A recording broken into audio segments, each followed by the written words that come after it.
कर रही थी। दूसरा सर, अगर सीबीआई के सोर्सेज की माने, जो अभी तक कहा गया है, ए कि मनीष जी कॉपरेट नहीं कर रहे थे इन्वेस्टिगेशन में, बी के कुछ ऑफिसर्स थे जिनके 164 में बयान दर्ज हुए हैं जिनके बिहाफ पे ये इन्वेस्टिगेशन आगे ली गई है, सी के साउथ लॉबी का कुछ इन्वॉल्वमेंट है। ये तीन बातें सर सीबीआई की तरफ से कही। देखिए, जो लोग कानून समझते हैं, और मैं समझता हूं कि आपके कई श्रोता ऐसे होंगे जो कानून के ज्ञाता होंगे, इस तरीके के क्राइम्स को जब इन्वेस्टिगेट किया जाता है, किसी सरकार के सो कॉल्ड क्राइम को आप इन्वेस्टिगेट कर रहे हो कि किसी की सरकार की कोई पॉलिसी आई, उस पॉलिसी के अंदर कुछ गड़बड़ी हो गई, तो मंत्री के डिसीजन सब फाइल पे हैं, फाइल सारी सीबीआई के पास है।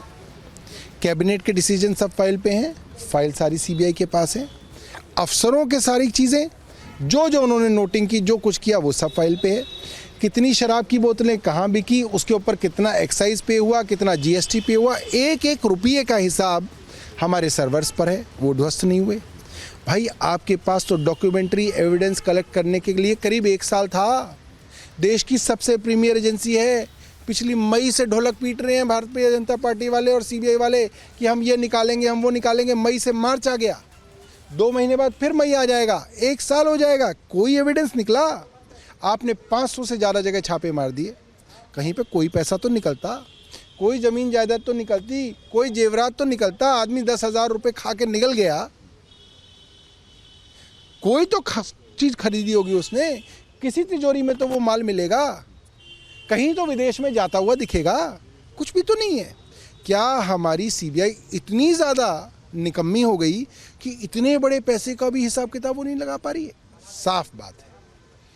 ये जो एविडेंस के बल पे इनके पास है, वो है कुछ लोगों को डरा धमका कर, उनके परिवार पे दबाव बनाकर, उनके काम धंधों को चौपट कर कर, उनके सर पर बंदूक रखकर इन्होंने उन्हें सरकारी गवाह बनाया। जो कानून के ज्ञाता हैं वो जानते हैं, सरकारी गवाह बनाना सबसे कमज़ोर एविडेंस कोर्ट के अंदर माना जाता है, क्योंकि वो तो बड़ा आसान है।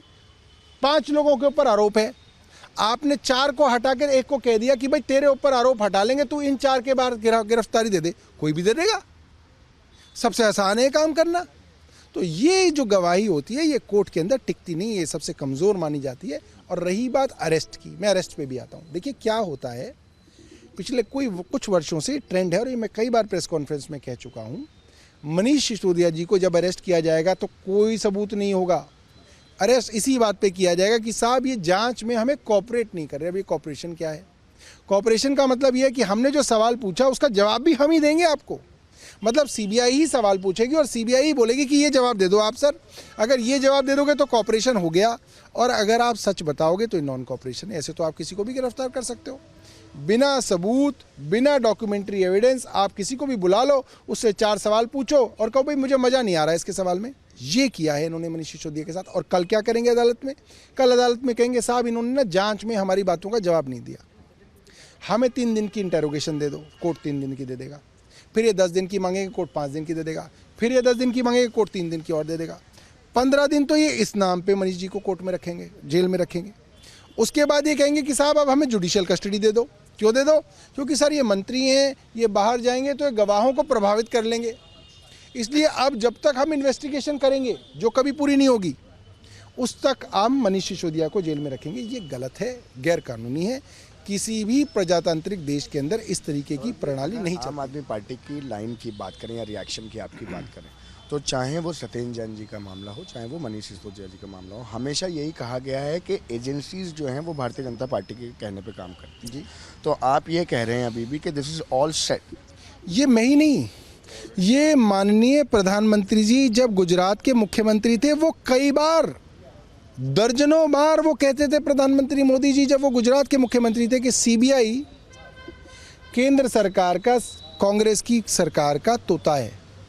और आज ये तोता नहीं बचा, आज ये बाज बन गया है। तो एजेंसीज पर तोता तो सिर्फ गाना गाता था, तोता तो सिर्फ गाना गाता था, ये बाज तो किसी की आंख में निकाल लेता है।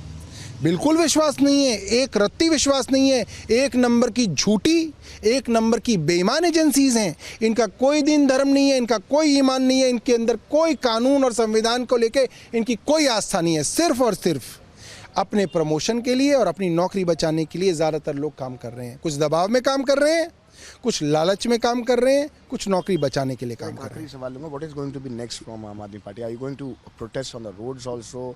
What is going to be the next course of action? देखिए, अभी तो ये है कि मैं मनीष जी के परिवार से हम लोग मिलने जाएंगे। मनीष जी कह के गए हैं कि भाई मेरे परिवार का ध्यान रखना। हम उनके साथ जाएंगे, भाभी से कहेंगे भाभी हम आपके साथ खड़े हैं और हमेशा आपके साथ रहेंगे। Thank you so much. So that was Saurabh Bharadwaj of Aam Aadmi Party, and we were listening him. The line taken is very much similar, and he's again stating it that this is all political vendetta what has happened, and blaming agencies again. That is something what we are witnessing at this point in time. Let me tell you, when we are talking, these are the leadership of Aam Aadmi Party, including the supremo of Aam Aadmi Party, that's Arvind Kejriwal, who is meeting the family of Manish Sisodia, and Saurabh Bharadwaj, Dilip Pandey, Atishi is already there. All set to go to the residence of Manish Sisodia, and there they will chalk out the